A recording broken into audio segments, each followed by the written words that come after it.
বুঝে শুনে যেমন পদক্ষেপ করতে হবে, সাথে সাথে চোখ কান খুলে রেখেও আমাদেরকে চলতে হবে।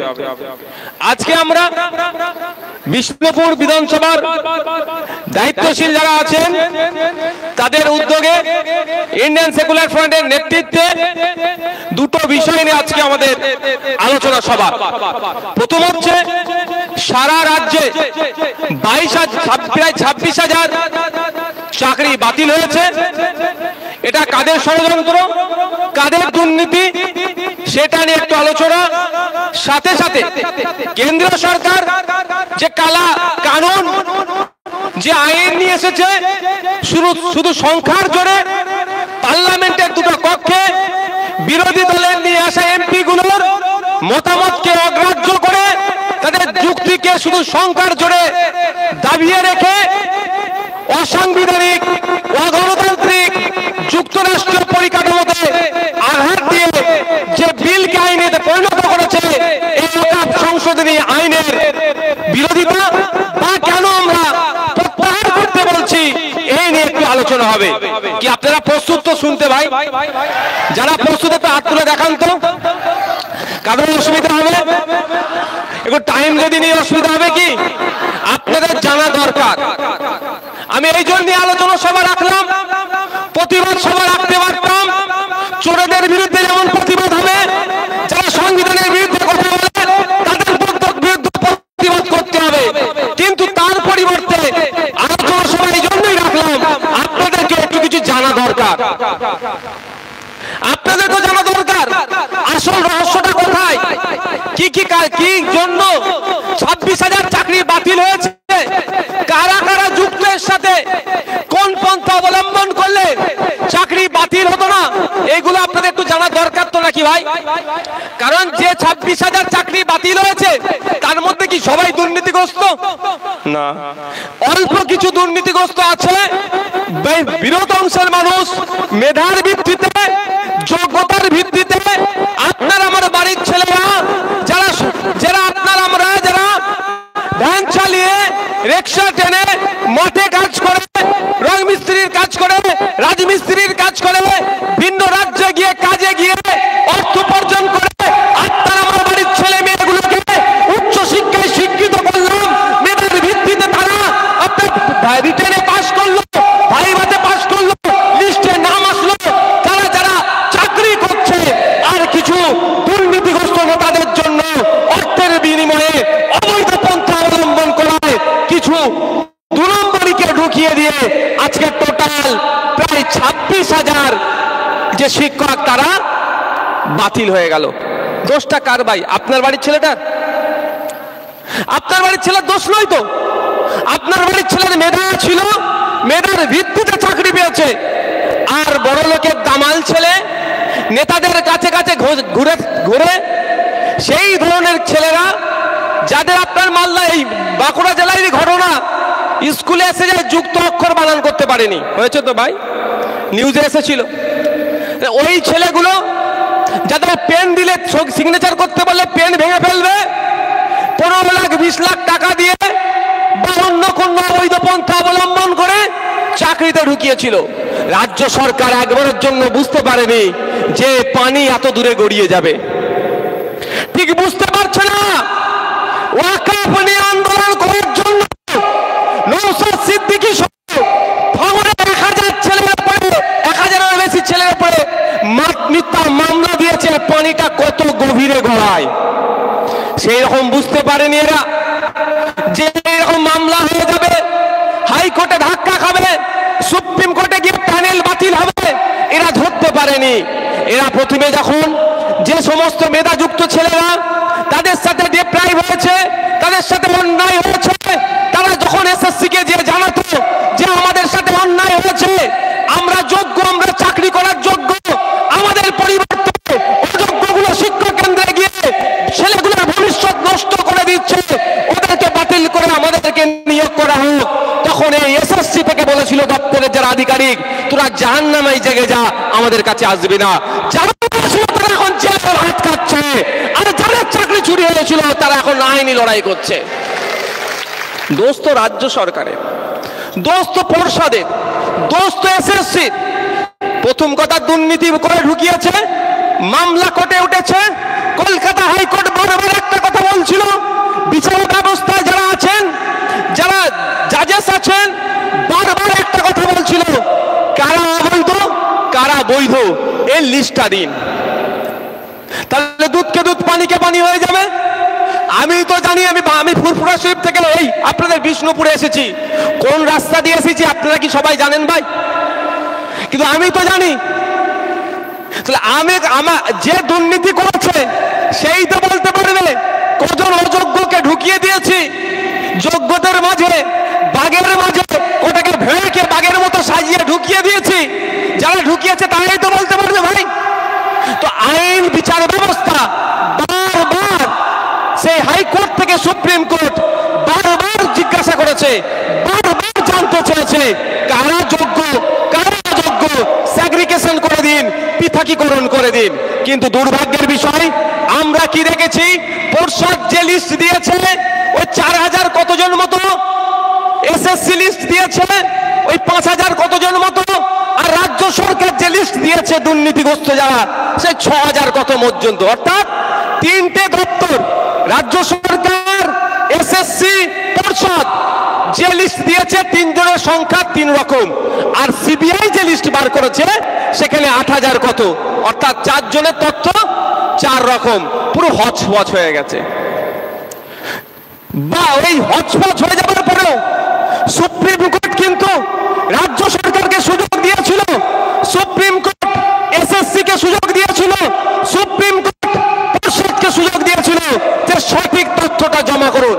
এসএসসি, পর্ষদ, রাজ্য সরকারের আন্ডারে থাকে, তিনজন মিলে বসে যদি সঠিক তথ্যটা দিয়ে দিত যে এইগুলো অবৈধ পন্থা অবলম্বন করে চাকরি পেয়েছে, তাহলে এই দুর্দিন আমাদের দেখতে হতো না। কিন্তু দুর্ভাগ্য আমাদের, চোরগুলোকে বাঁচানোর জন্য, যারা টাকা তুলেছে তাদেরকে বাঁচানোর জন্য নৌকা যখন ডুবছে সকলকে নিয়ে, মেধাযুক্তকে নিয়ে এই অপদার্থ সরকার ডুবলো। আমাদের এলাকায় যারা, বাবু এইদিকে আসো না, এদিকে আসো না, তোমাদেরকে বলা হচ্ছে তো নাকি, এদিকে আসো। আমার কনসেন্ট্রেট তো বারবার এদিকে চলে যাচ্ছে, ঘোড়ার ডিমের মাথা। আমার কনসেন্ট্রেট তো এদিকে চলে যাচ্ছে। ভাই এদিকে বসো তো ভাই, পিছনে যাকে বসো তো ভাই, এ ভাই বসো। আর আমি বক্তব্য শেষ করে দিচ্ছি ভাই, আমাকে ইনডিসিপ্লিন একদম পছন্দ লাগে না। আর সংখ্যা বাড়ানোর আমি পক্ষপাতী নয় ভাই, সংখ্যা বাড়িয়ে কিচ্ছু লাভ হবে না। এদিকে চলে আসো, আমার কনসেন্ট্রেট তো বারবার এদিকে চলে আসছে, দেখতে পাচ্ছেন না? তা এই দায় কার? রাজ্য সরকারের দায়।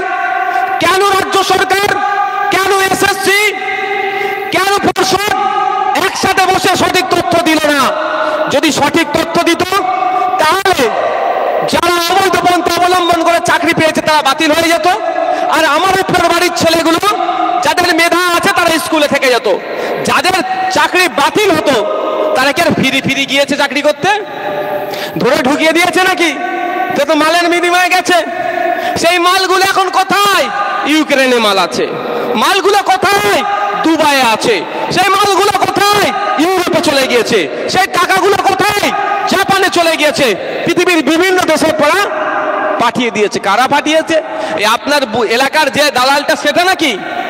এ দালাল তো 10,000 20,000 কি খুব বেশি 50,000 মাথা পিছু পেয়েছে, কিন্তু তুলেছে তো 15 লাখ। বাকি 14.5 লাখ কোথায় গেল? জেলা লেভেলের দালাল হয়তো আরো 1 লাখ নিয়েছে, বাকিটা কোথায় গেল? কলকাতার শহরের বাবুদের কাছে গেল। সেই শহরের বাবুরা অত বোকা নয়। ওই যা ভুল করেছে গার্লফ্রেন্ডের কি বলে গদির তলায় রেখেছে, আর গার্লফ্রেন্ডের গদির তলা তো ওদের পাবেন না, আর তাদের বেডরুমেও পাবেন না। খুঁজলে দেখা যাবে টাকাগুলো কোথায়? দুবাইয়ে, ইউক্রেনে, রাশিয়াতে, ব্রাজিলে, বিশ্বের বিভিন্ন দেশে পৌঁছে গিয়েছে। ওখানে তারা ব্যবসা করছে। এবারে বলুন, যাদের চাকরি বাতিল হবে তারা প্রথম কাকে ধরবে? এসে লোকাল দালালের হাতে টাকাটা দিয়েছে, ভাই আমি 15 লাখ দিচ্ছি, আমার ফেরত দে। তুই আমার চাকরি যেন দিয়ে আমার বাতিল হয়ে গেল, তুই টাকা ফেরত দে। তাহলে কার পিঠের চামড়া তুলবে? কার বলুন? লোকাল দালালটার। যারা টাকা দিয়েছে। এইগুলোকে বাঁচানোর জন্য টোটাল যারা মেধার ভিত্তিতে চাকরি পেয়েছে তাদেরকেও চোর বানিয়ে দিল। এর জবাব আমাদেরকে দিতে হবে না? জবাবটা কিভাবে দেবেন? জবাব দেওয়ার জায়গাটা হচ্ছে ভোট। কিন্তু দুর্ভাগ্যের বিষয়, আমরা সারা দিন ধরে লড়াই করলাম, আন্দোলন করলাম, প্রতিবাদ করলাম, যখনই ভোট দিতে যাচ্ছি 500 টাকা বিরিয়ানির প্যাকেটে ভুলে গেলাম। সমস্যা হচ্ছে আমাদের এটা। আর যেদিন আমি 17 তারিখ সুপ্রিম কোর্টে ওয়াকাফ নিয়ে মামলা করতে গিয়েছিলাম, 16-17 দুদিন মামলা হয়েছে। 17 তারিখে এখানে রাজ্যের একটা সংস্থার পক্ষ থেকে সুপ্রিম কোর্টকে বলা হচ্ছে এই মুহূর্তে শিক্ষকের অভাব, হ্যান ত্যান বলে এদেরকে সুযোগ দেওয়া হোক। একটা অর্ডার এসেছে 31শে ডিসেম্বর পর্যন্ত যারা দুর্নীতি অবলম্বন করেনি বা যা এখনো চিহ্নিত হয়নি তারা কি করবে? শিক্ষকতা করতে পারবে। অনেকে অনেক হেডলাইন লিখেছে, সম্মানীয় শ্রদ্ধেয় বিকাশ রঞ্জন ভট্টাচার্যের বিরুদ্ধে অনেক কথা লিখেছে। আমি আপনাদের বলে যাই, আরো বিপদ ডেকে আনলো, আরো বিপদ ডেকে আনলো। রিভিউ করার কোনো আর মনে অপশন থাকলো না। 31শে ডিসেম্বরের পরে কি হবে? খালাস, সব কেটে পড়ো, বাতিল হলো। তখন রাজ্য সরকার কি বলবে? দুটো কথা বলতে পারে। কোর্টকে গিয়ে বলবে যে, আদালতকে বলবে যে আমাকে আর কিছুদিন টাইম দেওয়া হোক, আমি চেষ্টা করছি। কেন কিছুদিন টাইম চাইবে? 2026-এর ইলেকশনের নোটিফিকেশন জারি হয়ে যাবে বলে। অর্থাৎ এই গোলমেলিয়ে ভোটের যেই নোটিফিকেশন হয়ে যাবে, তৃণমূল কংগ্রেসের নেতারা টপ টু বটম পর্যন্ত বলবে ভোটের নোটিফিকেশন জারি হয়ে গেছে, এখন এটা নিয়ে কথা বলা যাবে না, কোড অফ কন্ডাক্ট হয়ে যাবে। এটা খুব সুন্দরভাবে এগোচ্ছে। কিন্তু যারা ভাবছেন, যারা বৈধ পন্থা অবলম্বন করে চাকরি পেয়েছেন, তাদেরকে বলছে ঘরে বসে থাকার সময় নাই। ইন্ডিয়ান সেকুলার ফ্রন্ট সর্বসম্মতভাবে আপনাদের পাশে থাকবে, আপনাদের হকের লড়াই আপনাদের সাথে দেবে। তো আপনাদেরকে যেভাবে ভুল বুঝাচ্ছে, সাময়িক সুস্থ হলো, কিন্তু লং টাইমের জন্য আপনারা আপনাদের যে গর্বের সাথে মাথা উঁচু করে যে চাকরি করছেন, এটা থেকে চিরজীবনের মতো মানে এই যে প্যানেলটা চলছে তো বাতিল হয়ে যাবে।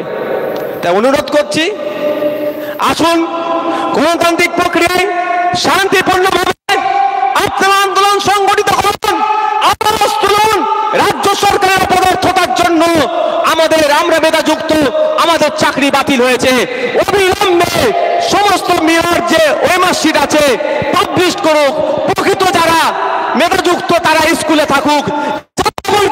পন্থা অবলম্বন করে চাকরি চুরি করে যারা স্কুলে গিয়েছে তাদেরকে বাদ দিয়ে যোগ্যগুলোকে শিক্ষা কেন্দ্রে পাঠানো হোক। এই আওয়াজটা আমরা তুলছি। সাথে সাথে যোগ্য শিক্ষক শিক্ষিকাদের উদ্দেশ্যে বলছি, আমরা শুধু তুললে হবে না, আপনারা এগিয়ে আসুন। আপনাদের সাথে ইন্ডিয়ান সেকুলার ফ্রন্ট থাকবে। আপনাদের সুরে সুর মিলিয়ে যোগ্য যারা তাদেরকে স্কুলে যাওয়ার যাতে ব্যবস্থা করে সরকার, তার সর্বোচ্চ চেষ্টা, সর্বোচ্চ আন্দোলন আইএসএফ আপনাদের সাথে করবে। বন্ধুগণ, বুঝে আসছে তো নাকি? বলে সাপ হয়ে কামড়াচ্ছে আর ওজা হয়ে ঝাড়ছে। চুরি এরা করলো, আবার বলছে নাকি বিকাশ স্যারের দোষ, শামীম দার দোষ। আরে ভাই, আপনি কোটি কোটি টাকা খরচ করে অ্যাডভোকেট লাগালেন, তাহলে সেই অ্যাডভোকেট গুলো কি হলো? তারা কি করছিল? চুরি করেছেন, এখন গলাবাজি করছেন। বলে একটা কথাই না, চোরের মায়ের জোরে বলুন। এই তৃণমূলের অবস্থায় চোরিরা করেছে আর দোষ উকিলদেরকে দিচ্ছে। আমি বলছি তো, যদি আমি ভুল বলি আমার নামে মামলা দিতে বলবেন। এই 26,000 যে চাকরি বাতিল হয়েছে, তৃণমূল কংগ্রেস চুরি করেছে বলেই বাতিল হয়েছে। আমি বলে গেলাম, এখানে জিজ্ঞাসা করবেন। এখন আমি দ্বিতীয় পয়েন্টের উপর একটু আলোচনা করি, যে ওয়াকফ যে সংশোধনী আইন 2025 কেন বাতিল করবার জন্য আমরা বলছি। বিজেপি একটা খুব সুন্দর তাদের সার্কেল থেকে একটা মেসেজ ছাড়ার চেষ্টা করছে। কি? ওয়াকফ সম্পত্তি এতদিন বেহাত হয়েছিল, উদ্ধার করে মুসলিম গরিব মুসলিমদেরকে, মুসলিম বিধবাদেরকে, মুসলিম ডিভোর্সি মহিলাদেরকে, মুসলিম সম্প্রদায়ের ছেলে মেয়েদের কাজে লাগাবে, তাই তো? তাই ভাই শুনলে কিন্তু জানটা ঠান্ডা হয়ে যাবে না? এই প্রচন্ড রৌদ্রে যদি কাছ থেকে ফিরেছেন, এক গ্লাস মাজা বা কোল্ড ড্রিঙ্কস বা ঠান্ডা পানি যদি আপনার সামনে ধরা হয়, পান করে যতটা কি মনে হবে না ভাই? ঠিক এই যেন এমন ভাবে বলছে, ঠিক যেন ওই ধরনের আমার সামনে একটা প্রচন্ড রৌদ্র থেকে মাঠ থেকে কাজ করে বাড়ি ফিরেছে, তার সামনে ধরিয়ে দেওয়া। বিজেপি মুসলমানের ভালো চাইছে, ভাবতে পেরেছেন? আর আমরা হতভাগা মুসলমান, এই এখানে যারা মুসলিম বিভিন্ন সম্প্রদায়ের আছে, এই তোমাদের আদিবাসী সম্প্রদায়ের আছে, সামনে আসো, বসো, চেয়ার দাও ওদেরকে, বসো, সামনে আসো, আসো আসো। যারা আছে হিন্দু সমাজের মানুষ, যারা এই আইনের বিরোধী, তোমরাও বসো, তুমিও বসো, এই আইনের যারা, বসতে দাও না, এই আইনের যারা বিরোধিতা করছে, তারা কত বড় হতভাগা বলো তো? মুসলমানদের উপকার করতে চাইছে, আবার মুসলমানের বিরোধিতা করছে, তাই না? তাই তো নাকি ভাই? মনে হয় বিজেপি মানুষের উপকার করবে, তাই মানুষের উপকারের কথা বলছি। মুসলমান দূরে রাখুন, বিজেপি মানুষেরই উপকার করবে না। বিজেপি শিল্পপতিদের উপকার করবে, বিজেপি পুঁজিপতিদের জন্য কথা বলবে, বিজেপি মানুষের জন্য কথা বলবে না। আজকে হিন্দু হিন্দু ভাই ভাই বলছে শুভেন্দু অধিকারী, আপনার এখানে যিনি এমপি, ওনার নামটা কি গো? সৌমিত্র খাঁ ডায়লগ দিচ্ছে হিন্দু হিন্দু ভাই ভাই। সৌমিত্র খাঁকে বলো, আর্যকর হসপিটালে যে বোনটাকে ধর্ষণ, খুন করে ধর্ষণ করলো, এখন কেন বিচারে পেল না? তাহলে হিন্দুরা বাদ পড়লো কেন? হিন্দু হিন্দু ভাই ভাই বলছে, হিন্দু কাজ করতে গিয়েছিল 2019 সালের দিকে, কোন বাড়ি ফিরে হয়েছিল, ওই হেমন্ত রায় এখনো বিচার পেল না কেন? আপনারা এই যে এমপি আছে তাকে হিন্দু হিন্দু ভাই ভাই ভোট ঘুরলে কি বলতে ভাই? আর বলতে হবে না, বুঝতে পেরেছেন? হিন্দু হিন্দু ভাই ভাই এই দলিতকে যখন ধরে পিটাচ্ছে, আদিবাসীদের যখন জঙ্গল কেড়ে নিচ্ছে, তখন কোথায় থাকে এরা? এদের ফাঁদে পা দেওয়া যাবে না। যাক, এরা মানুষেরই উপকার করবে না, মুসলমান তো দূরের কথা। কদিন আগে গুজরাট দাঙ্গাতে বিলকিস বানুর নাম আমরা শুনেছি, কিভাবে তাকে গণধর্ষণ করেছিল। যারা ধর্ষণ করেছিল, গুজরাট থেকে তাদেরকে জামিন করিয়ে নিয়ে তাদেরকে মালা পরিয়ে বাড়িতে নিয়ে এসেছিল। আবার এরাই মুসলিম মহিলাদেরকে নাকি ভালো করবে। কদিন আগে আমরা দেখলাম না উত্তরপ্রদেশে, মধ্যপ্রদেশে, ছত্তিশগড়ে কিভাবে মুসলিম সম্প্রদায়ের উপরে আঘাত এনেছিল। মুসলিম মহিলারা বোরখা পরে যাচ্ছিল, তাদেরকে সেখান থেকে টানাহিচড়া করছে। আবার এরা নাকি সারা ভারতবর্ষের মুসলিম মহিলাদেরকে এম্পাওয়ার করবে। বিশ্বাস হয়? কেমন এম্পাওয়ার করবে? কয়েকটা তথ্য আমি আপনাদের দেব। সত্যিকারের কি এরা ভালো চাইছে কি চাইছে না, তাহলে আপনারা বলুন। কারণ আমি বক্তব্য দিলে বলবেন ভাইজান আইএসএফ এর নেতা, ও তৃণমূল বিজেপির বিরুদ্ধে, ওই জন্য তথ্যভিত্তিক ভুল বোঝাচ্ছে। আর আগে একটা কথা বলি ভাই, এই লড়াইটা কার বিরুদ্ধে হচ্ছে? কেন্দ্রের নিয়ে আসা একটা আইনের বিরুদ্ধে, বিজেপির বিরুদ্ধে। এই লড়াইটা কি কোনো হিন্দুর বিরুদ্ধে? এক কথাই বলুন, কোন খ্রিস্টানের বিরুদ্ধে, দেশের বিরুদ্ধে, সংবিধানের বিরুদ্ধে না। তার একটা জ্বলন্ত উদাহরণ আপনারা দেবেন। এই লড়াইটা হিন্দু মুসলমানের লড়াই নয়। এই সাউন্ড বক্সে কি লেখা আছে? মা ছিন্নমস্তক নাকি? তাহলে এটা কোন ধর্মের ভাই মালিকটা? এই বলুন। তাহলে হিন্দু আমাকে মাইক ভাড়া দিচ্ছে, তার মাইক নিয়ে আমি হিন্দুর বিরুদ্ধে লড়াই করবো? এটা হতে পারে? বুঝতে হবে আমাদের মধ্যে এটা চাইছে বিজেপি আর তৃণমূল, যে লড়াইটা যেন ধর্মীয় লড়াই হয়।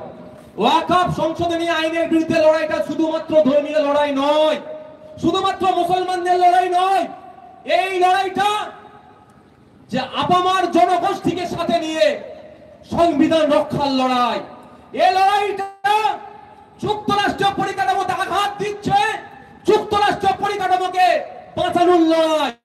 সুতরাং এই লড়াইয়ে একদিকে নওশাদ সিদ্দিকী থাকবে, অপর দিকে জুলকার থাকবে, সাথে সাথে আমাদের আদিবাসী সমাজের মোহন বাবুরা থাকবে, আদিবাসী সমাজের লক্ষ্মী বাবুরা থাকবে, এবং হিন্দু সমাজের মানুষের বিশ্বজিৎ দ্বারা থাকবে।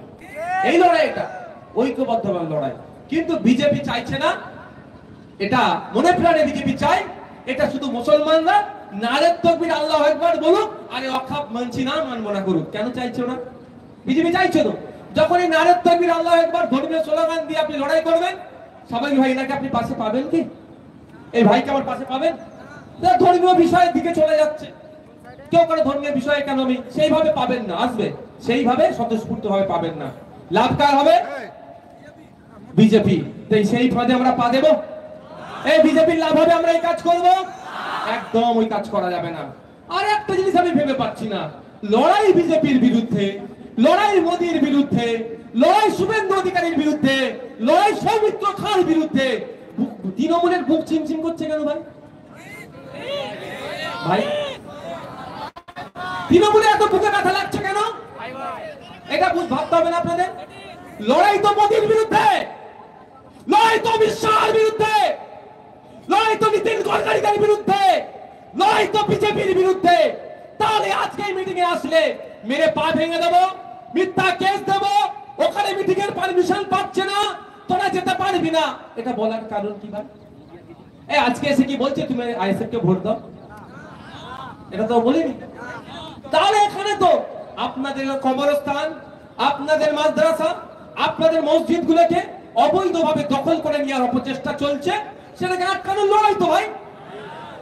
মমতা ব্যানার্জিও তো বলছে বিজেপির বিরুদ্ধে এটা লড়াই চলবে, তাহলে এখানে আসতে দিচ্ছে না কেন? ওদের বুক চিনচিন করার কারণটা হচ্ছে এটা আপনাদের বুঝতে হবে। পশ্চিম বাংলায় আন্দোলন সংগঠিত হবে, এই আন্দোলনের ঝাঁজ মহারাষ্ট্রে যাবে, মহারাষ্ট্রের মানুষ শক্তি পাবে। পশ্চিম বাংলায় আন্দোলন সংগঠিত হবে, এই আন্দোলনের ঝাঁজ উত্তরপ্রদেশে যাবে, উত্তরপ্রদেশের মানুষ শক্তিশালী হবে। এখানে আন্দোলন হবে, আপনার কর্ণাটকাতে আওয়াজ যাবে, এখানে আন্দোলন হবে, ত্রিপুরাতে আওয়াজ যাবে, এখানে আন্দোলন হবে, অসমে আওয়াজ যাবে। তারা এই আওয়াজটাকে, এই ক্ষমতাটাকে তারা ওখানে আবার জাহির করবে। আর বাংলাতে ওটাই মমতা ব্যানার্জি সরকার হতে দিতে চায় না, ওই তো বিজেপির লস হলে ওনাদের লস। এটা হচ্ছে দিদি ভাইয়ের একটা ভালো সম্পর্ক আছে ভাই, দিদি ভাইয়ের একটা ভালো সম্পর্ক আছে। সম্পর্কটা কেমন? দিদি যখন চাপে পড়ে দাদা তখন সহযোগিতা করে, দাদা যখন চাপে পড়ে দিদি তখন সহযোগিতা করে। এখন দাদা চাপে পড়েছে, দিদি সহযোগিতা করছে, হচ্ছে তো না? না হলে আন্দোলন করতে দিচ্ছে না কেন ভাই? কেন দিচ্ছে না বুঝতে হবে। দাদা চাপ হচ্ছে, আর দাদা কখন চাপে পড়েছিল? বিভিন্ন সময় চাপে পড়ে, বিভিন্ন বিল পাস করাতে গেলে ভোটাভুটিতে দাদা হেরে যেতে পারে, তখন এরা ভোটাভুটিতে অংশগ্রহণ করে না। এ দেখুন এরা অনেক নাকে কান্না কাঁদছে, আমার নামে অলরেডি একাধিক মামলা হয়ে গেছে, আগামী দিনে মামলাও খাবো, কোনো সমস্যা নাই আমার। যখন কেন্দ্র এই বিলটা পাস করেছিল, ফেসবুকে আমি আমার অ্যাডমিনদেরকে দিয়ে পোস্ট করিয়েছিলাম, তুমি আমাকে জেলে দাও আমি পিছপা হব না, তুমি আমার নামে মিথ্যা মামলা দাও আমি পিছপা হব না, তুমি যদি আমাকে খুনও করো আমি পিছপা হব না, তোমার এই অসাংবিধানিক আইনের বিরুদ্ধে আমি লড়ে যাব। এই মামলা দেওয়ার অনেক আগে আমি পোস্ট করে রেখে দিয়েছি আমার অ্যাডমিনকে দিয়ে, জানি এগুলো হতে পারে, তবে হ্যাঁ গণতান্ত্রিক প্রক্রিয়ায় হিংসার পথ অবলম্বন করলে সেই আমি আন্দোলনে নাই। Violence is the not right way, এটা সঠিক রাস্তা নয় হিংসা। শান্তিপূর্ণভাবে ধর্মনিরপেক্ষতা বজায় রেখে গণতান্ত্রিক প্রক্রিয়াতে আন্দোলন করতে হবে। যাক আবার ফিরে আসি কাজে আমার জায়গাতে, তো এখানে আন্দোলন করতে দিচ্ছে না, কারণটা কি? কদিন আগে আপনারা দেখেছিলেন হিন্দু ভাইদের ডেকে নিয়ে গিয়ে খুন করলো, কোথায় বলুন তো? প্রয়াগরাজে। কোথায় বলুন তো? আরে বিখ্যাত মেলা হলো উত্তরপ্রদেশে, কুম্ভ মেলাতে কোথায় ডেকে নিয়ে গিয়ে হিন্দু ভাইদের খুন করলো। যোগী সরকার ডেকে নিয়ে তো হিন্দু ভাইদের খুন করলো, যখন সারা রাজ্যে সারা দেশে উত্তাল, পার্লামেন্টে যখন উত্তাল যে কেন হিন্দুদের উপরে এরকম আচরণ করা হলো, কেন অব্যবস্থা থাকার পর এত মানুষ আসবে তারপরে অব্যবস্থা কেন ছিল, যখন জবাবদিহি করছে তখন আমাদের রাজ্যের এক তৃণমূলের এমপি কোথায় গেল? কুম্ভ মেলায় গিয়ে স্নান করে ভিডিওতে কি বলছে? মোদি কি যোগী এর থেকে ভালো, আর যোগীর থেকে ভালো আর পরিষেবা হতে পারে না। মানে দাদা চাপে পড়লো, দিদি ওকে সার্টিফিকেট দিয়েলো, খুব ভালো ছিল, ওই হিন্দুগুলোরই দেশ ওই জন্য মরেছে, তাই তো নাকি? দাদা চাপে পড়লে দিদি সহযোগিতা করে, দিদি চাপে পড়লে দাদা সহযোগিতা করে। এরা চিৎকার চেঁচামেচি করছে। 5 কম করে লোকসভাতে এমপি তৃণমূলের ভোটাভুটিতে অংশগ্রহণ করেনি, ভোট দেয়নি একবারের জন্য। যারা ভোট দেয়নি তাদের বিরুদ্ধে ব্যবস্থা গ্রহণ করব ভাই বলছে, এই বলছে মনে হয়। এই কারো অসহ্য লাগছে না তো ভাই শুনতে? আমি এখন কিন্তু মেন জায়গায় এখন আসিনি, মেন জায়গায় আসিনি মানে এরকম আমার কাছে এত ফাইল আছে দেখতে পেয়েছো, সব বলবো না, সারা রাত পড়া যায়। দেখো সব ওয়াকফ সম্পর্কিত তথ্য, এ দেখো এখানে, বুঝতে পেরেছি? এত ফাইল আছে, আমি কয়েকটা ওষুধ দিয়ে যাব আজকে, বুঝতে পেরেছেন তো? বুঝতে পেরেছেন? একটু টাইম লাগবে, কারণ অসুবিধা হবে না তো ভাই? শুনতে প্রস্তুত আছেন তো ভাই? আর একবার হাত তুলুন কারা শোনার জন্য এনার্জি আছে। আর আমার কিন্তু বিশাল এনার্জি আছে, ভাববেন না আমার এনার্জি কম, আমার বিশাল এনার্জি। আমি সুপ্রিম কোর্টের মধ্যে প্রায় 3 ঘন্টা লাগাতার দাঁড়িয়ে আমি এটা শুনেছি প্রথম দিনে, কারণ 2টো থেকে শুনানি হবে, 1টা 10-15 দিকে আমি ঢুকে গিয়েছিলাম, তাহলে জায়গা পেতাম না চিফ জাজের মানে যেখানে আলোচনা হচ্ছিল। প্রায় 2.5 ঘন্টা মতো আলোচনা হয়েছে, মানে বুঝতে পেরেছেন কতক্ষণ আমি দাঁড়িয়ে দাঁড়িয়ে বসার জায়গা পাইনি, এত ভিড় ওখানে। তো সুতরাং আমার এনার্জি আছে, আপনাদের আছে তো ভাই এনার্জি? তো কি বলছিলাম আপনাদেরকে, যে দাদা চাপে পড়লে দিদি, দিদি চাপে পড়লে দাদা সহযোগিতা করে। তো পার্লামেন্টে 2টো কক্ষের মধ্যে আমরা লোকসভাতে একাধিক এমপি তৃণমূলের হাজির ছিল না, কোন তার বিরুদ্ধে তৃণমূল কংগ্রেস ব্যবস্থা গ্রহণ করেছে ভাই? করেনি। শুধু আপনাদের পরে আপনারা খবর পাননি, আমি খবর দিয়ে রাখি আপনাদের, রাজ্যসভাতে তৃণমূলের 2জন সিনিয়র মোস্ট এমপি ইচ্ছে করে ভোটকে পচিয়েছে। আমি বলছি ইচ্ছে করে, আমার কল রেকর্ড হচ্ছে, আমার ভিডিও রেকর্ড হচ্ছে, আমি যদি ভুল বলি আমার বিধায় আইনত ব্যবস্থা নেবে তৃণমূল। ইচ্ছাকৃতভাবে ভোট পচিয়েছে। কারণ কি বলুন তো? ভোট পচানোর কারণ এটাই, যত ভোট পচাবে তত তৃণমূলের পোয়া ভারী হবে। তৃণমূলের বিরুদ্ধে একটা ভোট গেলে তার তৃণমূলকে যত ভোট পচাবে বিজেপির তত লাভ হবে। তো তৃণমূলের 2টো এমপি রাজ্যসভার ভোট পচিয়েছে, তাহলে কার লাভ করালো? তাহলে এই যে লাভ করালো, এর বিরুদ্ধে কোনো ব্যবস্থা গ্রহণ করেছে কি? ওরা করেনি। আর আপনাকে আমাকে দিল্লি গিয়ে প্রোগ্রাম করার কথা বলছে। সামনে ভোট আসছে, যাকে মনে হবে আপনার ভোট দেবেন, আমি জোর করব না। ভোটের সময় এসে ভোট চাইবো, ভালো লাগলে ভোট দেবেন, নাহলে দেবেন না। কিন্তু ভোট চাইতে এলে এবার কি বলবেন? কি বলবেন? এইখানে ভোট চাইতে আসবে না, যাও দিল্লিতে গিয়ে ভোট চাও। পারবেন তো নাকি? একদম ছেড়ে কথা হবে না বলে দিচ্ছি। আমি সমস্যায় পড়বো, এটা আমার মাটি। আমাকে তুমি বলছো দিল্লি গিয়ে প্রতিবাদ করতে, দিল্লিতে গিয়েছে বলবেন আমাদের ভাইজান সুপ্রিম কোর্টে, দিল্লির রাজপথে ভাইজান আগামী দিনে যাবে, কিন্তু তুমি বলার কে? একদম ছাড়বেন না, ভদ্র ভাষায় বলবেন বাবু চলে যাও। কি বলবেন? চলে যাও, দিল্লি থেকে ভোট চাও। আমি বিপদে পড়বো, আমার কবরস্থানটা বাঁচা দেওয়ার আমি চেষ্টা করব, আমার মাদ্রাসাটা, আমার মসজিদটা আর তুমি কেড়ে নিচ্ছে, আর আমি প্রতিবাদ করলে আমাকে দিল্লিতে যেতে হবে? ভাই এখানে তোমাদের যাওয়ার ক্ষমতা আছে দিল্লিতে সবার টিকিট কেটে? আমি আগামী দিন দিল্লি যাওয়ার ডাক দেবো, সবাই সম্ভব আছে কি ভাই? সম্ভব না। তাহলে আপনার এলাকায় কেন আমি এসেছি? এখান থেকে সবাই কলকাতা যাওয়া সম্ভব নয় বলে। দেখ আবার আমি ফিরে আসি, আমরা কেন বিরোধিতা করব? অলরেডি সুপ্রিম কোর্টে যে বিরোধিতার জায়গাগুলো নিয়ে আমরা কোর্টে গিয়েছি, মামলা করেছি। সুপ্রিম কোর্টে যে মামলা চলছে, সেই মামলার মধ্যে তারা একটু কথা বলে রাখি, শুধু কিন্তু মুসলমানদের উপর অত্যাচার হবে এটা ভাববেন না। এই যে বসে আছে আমার ডান দিকে, আমার যে বাম দিকে, একটু খোঁজ নিয়ে দেখুন। 2006 সালে ফরেস্ট রাইট অ্যাক্ট, একটা 2006 একটা আইন ছিল, 2023 সালে আবার সংশোধনী করেছে। আদিবাসীদের খুব ভালোবাসে, আদিবাসীর পক্ষ থেকে মানে বার্তা দেওয়ার জন্য আদিবাসী সম্প্রদায়ের আপনার রাষ্ট্রপতি করে রেখে দিয়েছেন, প্রেসিডেন্ট অফ ইন্ডিয়া আদিবাসী সম্প্রদায়। কিন্তু খোঁজ নিয়ে দেখুন 2023 সালে একটা আইন সংশোধনী করে আদিবাসীদের স্বাভাবিক জঙ্গলের যে অধিকার, এই অপদার্থ বিজেপি সরকার কেড়ে নিয়েছে। আজকে কার অধিকার কাটতে চাইছে? মুসলমানের। কালকে কার কাটবে? দেবত্ব সম্পত্তি যে অধিকারগুলো আজগুলো আছে, সেগুলোদের লোভ আছে, শিখেদের, খ্রিস্টানদের, এগুলো একটা একটা করে কেড়ে নেবে। যাক আমি ফিরে আসছি আবার, যে আমরা বিরোধিতা করার কারণ বলছে মুসলমানদের উপকার করব, ভালো কথা। টোটাল যে ওয়াকফ সম্পত্তি আছে, ওয়াকফ সম্পত্তির প্রায় 50% আছে ওয়াকফ বাই ইউজার। সহজে যদি সরলে বলি, মৌখিক দান। কেমন মৌখিক দান? আপনার 4 পূর্বপুরুষ আগে বলে গিয়েছিল অমুকের দাদু, যেটা আমার জায়গা আমি অফ করে দিলাম, এতে তোরা সবাই কবর দিবি। আর নেই এরকম ভাই? এটা মসজিদ, এখানে তোরা নামাজ পড়বি। এটা ঈদগাহ, এখানে তোরা নামাজ পড়বি। এটা এখনো চলে আসছে, এটা ওয়াকফ বাই ইউজারের মধ্যে পড়ছে। আমাদের ভালো চাইছে, আমাদের মুসলিম সমাজের ভালো চাইছে, আমাদের নাগরিকের ভালো চাইছে মোদী সরকার। এসে প্রথমেই কি বললো? ওই আইনটা বাতিল হয়ে যাবে। অর্থাৎ মৌখিক যে দানগুলো করেছে সেটা আর ভ্যালিড থাকলো না। এবার বলুন 100 বিঘা যদি সম্পত্তি থাকে 50 বিঘা সম্পত্তি কিন্তু মৌখিক দানে, তাহলে ওই 50 বিঘা সম্পত্তিটা কে নেবে? আইন তো বাতিল হয়ে গেছে।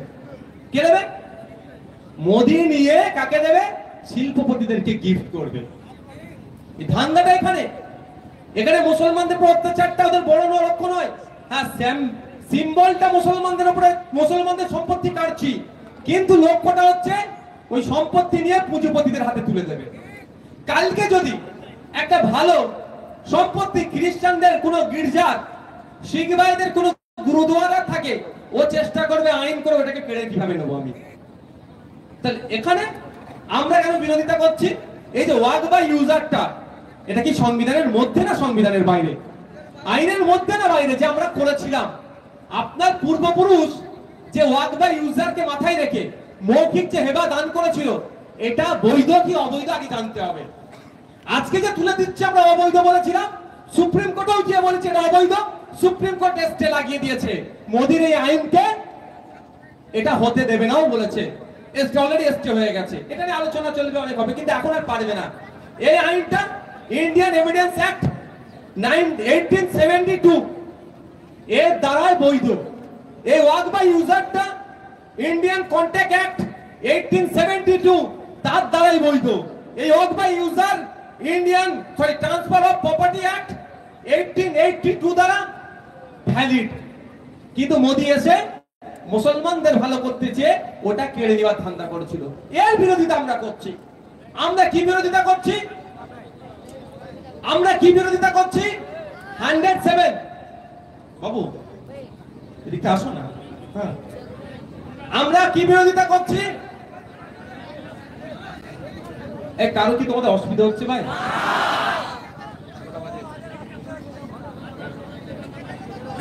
আমি আর 10 মিনিট যদি বলি অসুবিধা হবে? হ্যাঁ হ্যাঁ আমার, হ্যাঁ এনার্জি লস হবে না তো কারো ভাই? প্রচন্ড গরম। আচ্ছা, আমরা কেন বিরোধিতা করছি? 100 প্রিন্সিপাল অ্যাক্ট অফ 1995 এর 107 নম্বর সেকশনে বলা ছিল যে কোন ওয়াকফ সম্পত্তির উপরে কেউ যদি জবরদখল করে রাখে, ওটাতে লিমিটেশন অ্যাক্ট এর ক্ষেত্রে প্রযোজ্য নয়।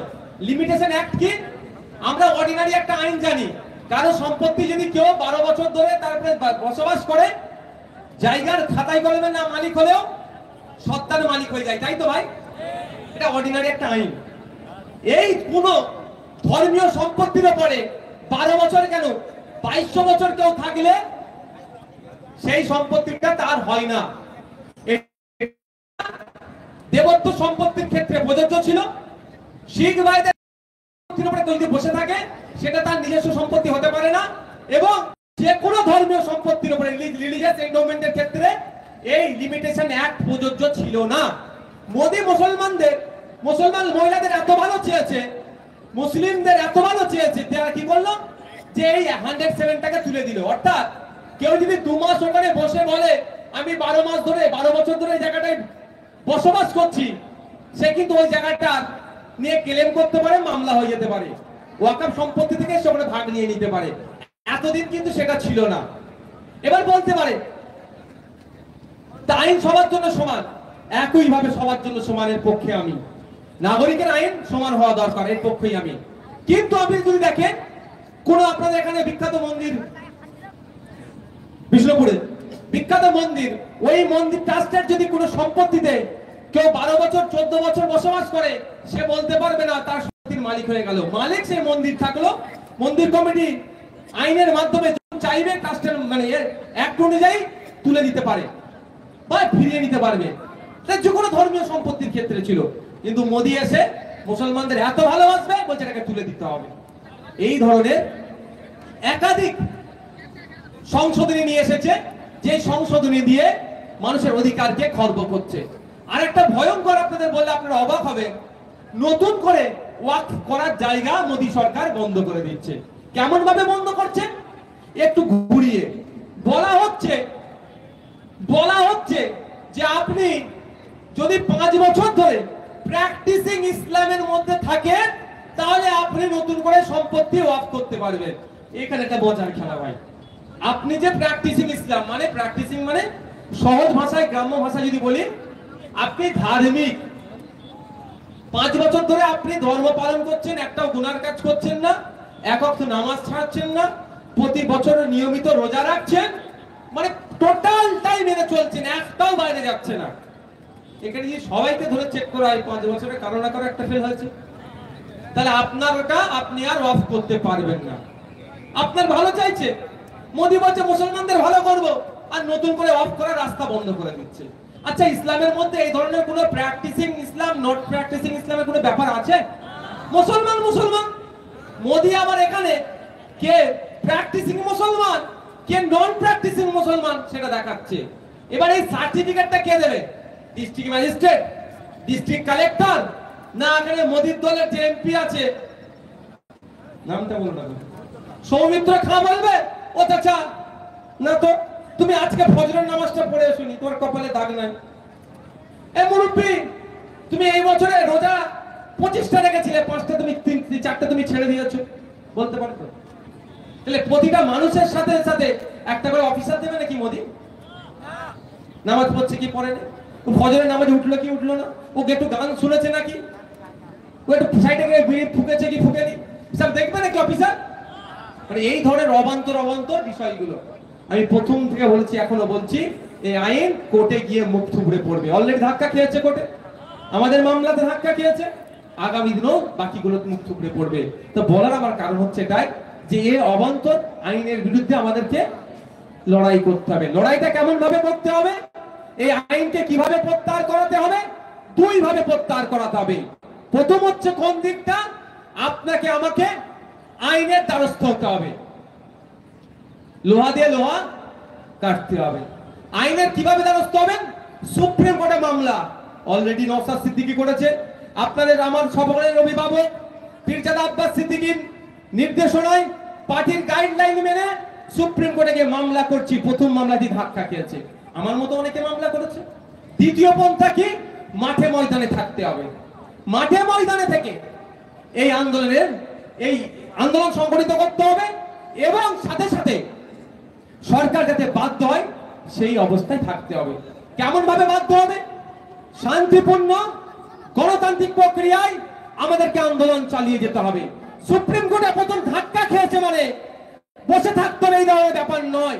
কালকে একজন তৃণমূলের নেতার বক্তব্য শুনলাম, তিনি বক্তব্য দিতে দিতে বলছেন 5 তারিখ পর্যন্ত অপেক্ষা করো, তারপরে মিটিং করো, কোন মিছিল করো। তার উদ্দেশ্যে বলছি, আপনাকে জ্ঞান দিতে হবে না, আপনার রাষ্ট্রকট আমরা ভালো করে জানি। আপনি শাসকের হয়ে চাটুকারিতা করছেন, ভালো করে করকে যান, কে আন্দোলন করবে না করবে আপনি ডিসাইড দেওয়ার কেউ নয়। আমি আপনাদের বলে যাচ্ছি, আরো বেশি বেশি করে আন্দোলন করবেন, আরো বেশি বেশি করে সংগঠিত করতে হবে, তবে আন্দোলনটা যেন শান্তিপূর্ণ হয়, গণতান্ত্রিক প্রক্রিয়াতে হয়। আপনাদের আন্দোলন যত বেশি বেশি ভাবে সংগঠিত করবেন, আন্দোলনের মাথাগুলো দিল্লিতে ইফেক্ট পড়বে, গুড ইফেক্ট হবে।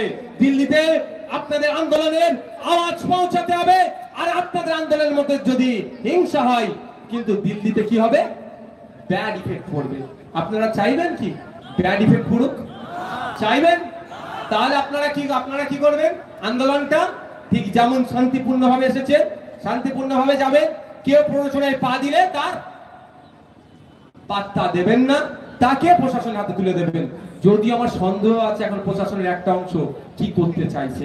ভাঙনে দেখেছেন শান্তিপূর্ণ মিটিং এর উপরে লাঠিচার্জ হলো, মিছিল নিয়ে কলকাতায় আসছিল, লাঠিচার্জ হলো, মিটিং যে আসছিল লাঠিচার্জ হলো, আবার আমাদের ছেলেদের নামে মামলা দিল। আপনারা সজাগ সতর্ক থাকবেন, গণতান্ত্রিক প্রক্রিয়াতে আপনারা আন্দোলন চালিয়ে যাবেন, আন্দোলন বন্ধ হবে না। কি যতক্ষণ না পর্যন্ত এই আইন প্রত্যাহার হচ্ছে আমাদের আন্দোলন ইনকিলাব ইন্ডিয়ান সেকুলার ফ্রন্ট। কেন্দ্র সরকার এই কালা আইন মানছি না, মানবো না। কেন্দ্র সরকার নিয়েছে এই কালা আইন মানছি না, মানবো না। আমাদের রাজ্যে আন্দোলন নামে যাদের নামে মিথ্যা মামলা দিচ্ছে, রাজ্য সরকার তোমাকে জবাব দিতে হবে। আমাদের রাজ্যে যারা আন্দোলন করছে, মিটিং বানচাল করছে, কেন রাজ্য পুলিশ জবাব দাও। আমাদের রাজ্যে যারা শান্তিপূর্ণভাবে আন্দোলন করতে চাইছে, তাদের মিটিং মিছিল বানচাল করছে, কেন রাজ্য সরকার জবাব দাও। আমাদের আন্দোলন চালিয়ে যেতে হবে। আমি তৃণমূল কংগ্রেসের কয়েকটা চুরির গল্প শোনাবো, শুনবেন আপনারা? কেউ শুনবেন তো? ঠিক আছে। মুখ্যমন্ত্রী স্বয়ং বলেছিলেন বেগম রোকেয়া রিসার্চ সেন্টার করবার কথা, ওয়াকফ প্রপার্টি বা ওয়াকফ বিল্ডিং।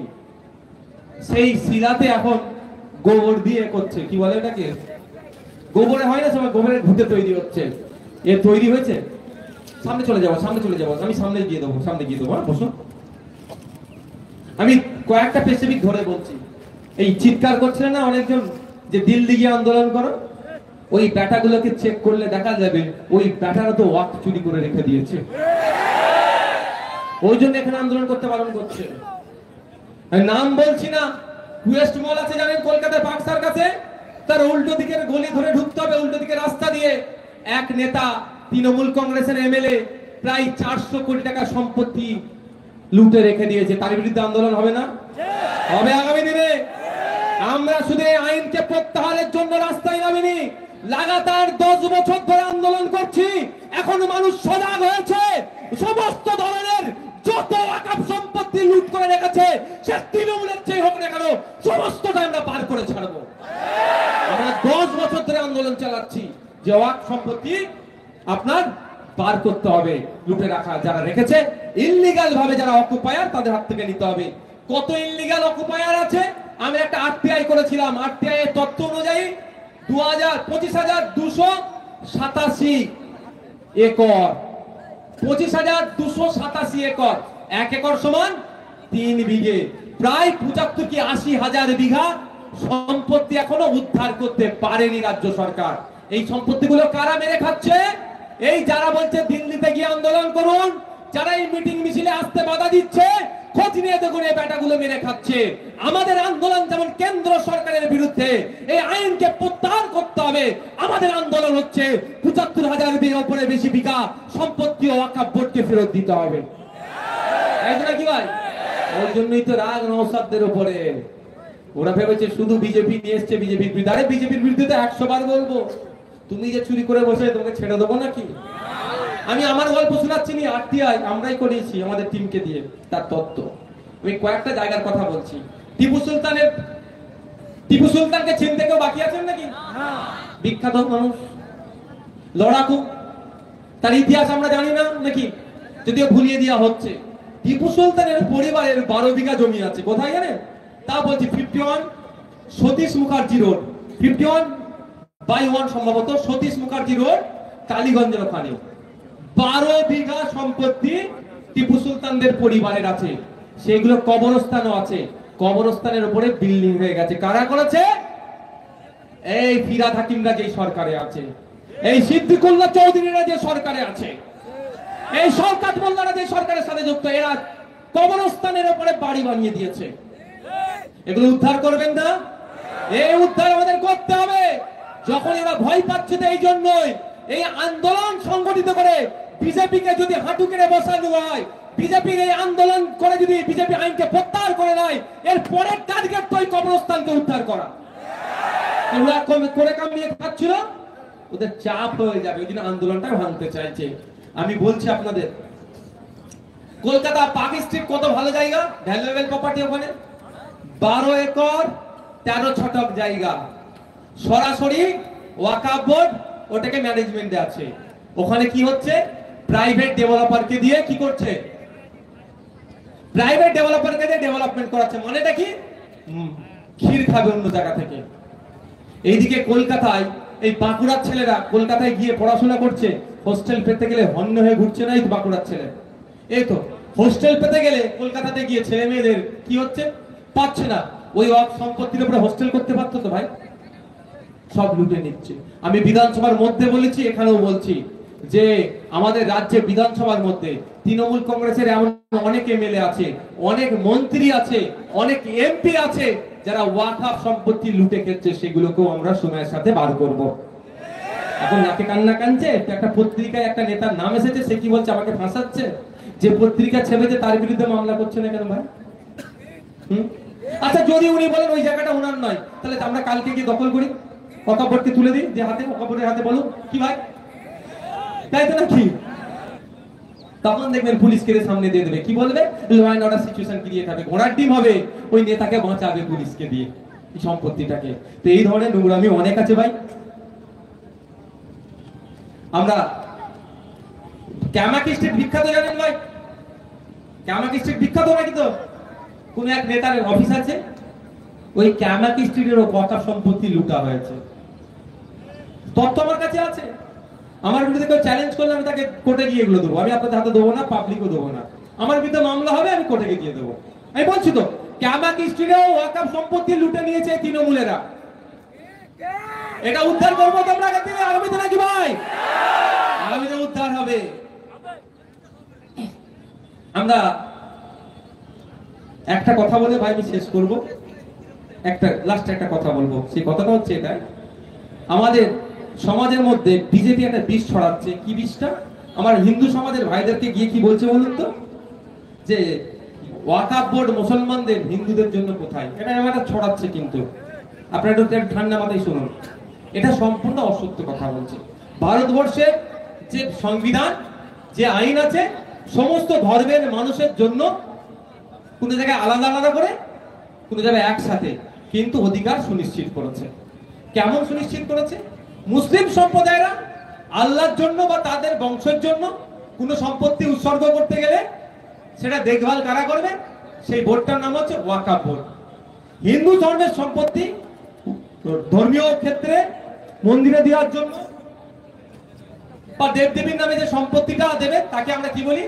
দেবত্ব সম্পত্তি বলি। এবার প্রশ্ন হচ্ছে, তাহলে মুসলিমদের ওয়াকাফ বোর্ড আছে, হিন্দু ভাইদের আছে কি না? নাই। আপনাদের এখানে বিখ্যাত মন্দিরের নাম কি? বাঁকুড়া জেলায় তো মন্দির প্রচুর আছে, বিখ্যাত বিখ্যাত মন্দির আছে, জয়রামবাটিতে আছে, আর বিভিন্ন জায়গাতে আছে। আসার সময় তো দেখছিলাম অনেক মন্দির আছে। প্রত্যেকটা মন্দিরে দেখবেন সম্পত্তি আছে। সেই সম্পত্তিগুলো কোথায় থাকে? এই রিলিজিয়াস এন্ডোমেন্ট গুলো কিভাবে হয়? আইন অনুযায়ী হয়। ঠিক যেভাবে মন্দিরের সম্পত্তি আইন অনুযায়ী রক্ষণাবেক্ষণ হয়, তাকে আমরা সহজে দেবত্ব সম্পত্তি বলি, হিন্দু রিলিজিয়াস এন্ডোমেন্ট বলি।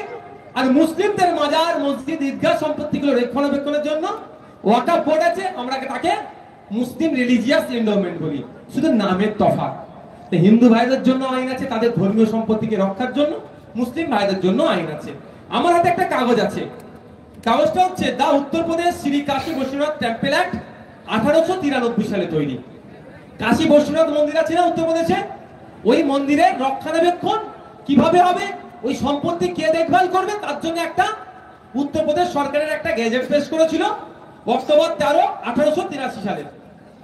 ঠিক আছে, সেখানে বলা হচ্ছে যে এই মন্দিরের যারা রক্ষণাবেক্ষণ করবেন, এই অ্যাক্টটা, এই কমিটিতে যারা আসবে, তারা সবাইকে হিন্দু ধর্মের হতে হবে। এটা আইন। কোথা থেকে আইনটা এসেছে? দা রিলিজিয়াস এন্ডোমেন্ট অ্যাক্ট 1863 সালে তৈরি। সেই রিলিজিয়াস এন্ডোমেন্ট অ্যাক্ট বলছে 1863 তে বলছে যে, আপনার এক মিনিট, রিলিজিয়াস এন্ডোমেন্ট অ্যাক্ট 1863 তে বলছে যে আপনার member should be from same religion and not different.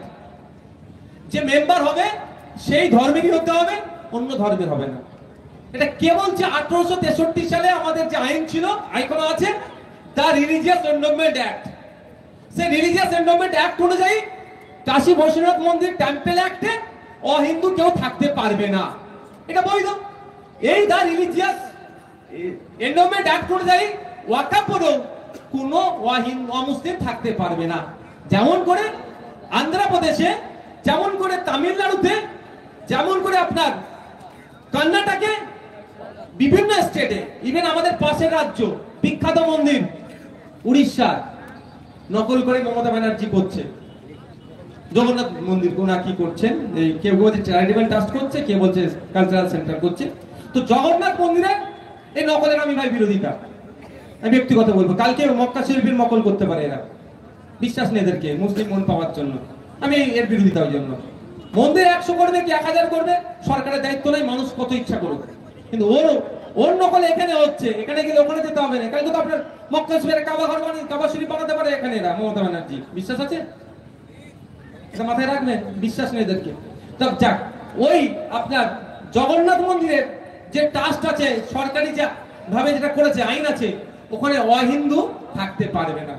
শুধু অহিন্দু থাকতে পারবে না নয়, আমি আপনাদের দায়িত্ব নিয়ে বলছি, এটা বলা আছে আপনার ওই ওদের সেকশনে অনেক কিছু বলা আছে, মানে উত্তরপ্রদেশ কাশী বিশ্বনাথ টেম্পল অ্যাক্টে একটা সেকশনের মধ্যে বলা আছে, সেকশন 3 দেখে নিতে পারবেন কেউ, যে অহিন্দু তো থাকতে পারবে না, হিন্দু হিসাবেই থাকতে হবে।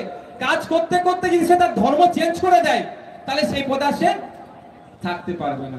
এর বিরোধিতা আপনি আমি করব কি? করা উচিত না। কারণ করা উচিত নয়, এখানে এই দা রিলিজিয়াস এন্ডোমেন্ট অ্যাক্ট 1863 সালের আইন অনুযায়ী।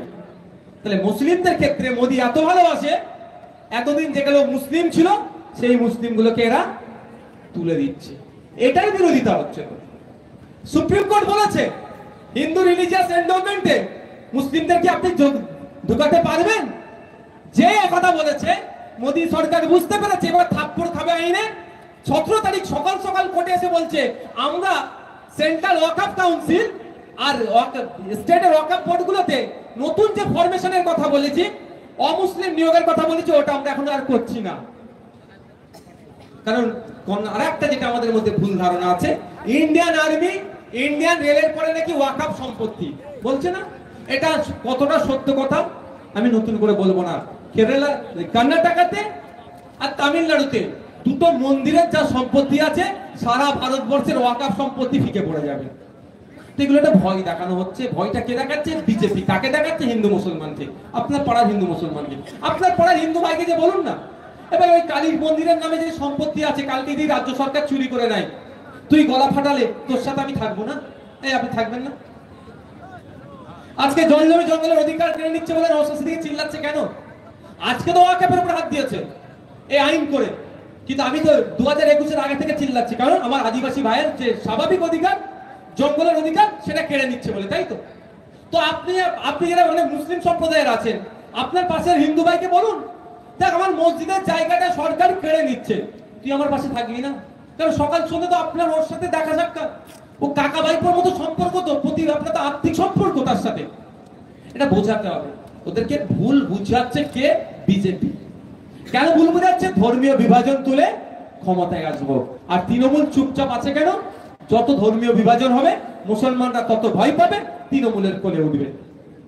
এই জন্যই সময় এখন এসেছে আমাদের ঐক্যবদ্ধ হয়ে গণতান্ত্রিক প্রক্রিয়াতে এই যে আইন নিয়ে এসেছে এই আইনের বিরোধিতা চালিয়ে যাওয়া, এই আইনের বিরোধিতা চালিয়ে আইনকে প্রত্যাহার করতে বাধ্য করা, একটা আইনের মাধ্যমে, একটা জনগণের মাধ্যমে।